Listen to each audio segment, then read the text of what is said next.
Burger King sa Infinity. Yan guys, pupunta kami sa my Candors. Kasi naka 50% off sila. Sama ko guys si Bodlots. Yan, si Heinen.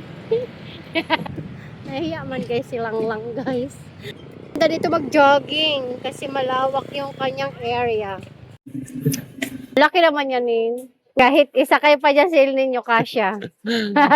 Baka yung ma-shopping dito ni Ilnin, 20,000. Malawak talaga siya.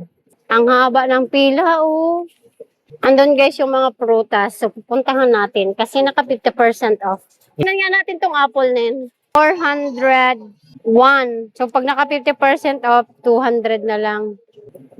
271. Tingnan natin dun, sa may gulay. Ang mahal ng gardenia nila, tag 93 pesos. Magkano? 49, 50. 148. 141 guys. So, ayan guys, mga sayote.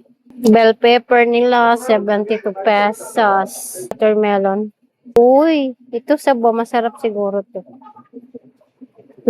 Lupa naman ini guys. Look na. Ayan guys, si Elnin, namimili pa siya prutas. Haba pa naman ang pila. Grabe. Parang masarap ni na apple, yung ganitong apple. Kaso kamahal niya. Hindi, naka-less pa yan na 50%. Maging ano na yan, 100 plus. Oo. Ayan guys, shopping na ang mga gulay. Prutas. Ano nen? Saging sana, yung lakatan.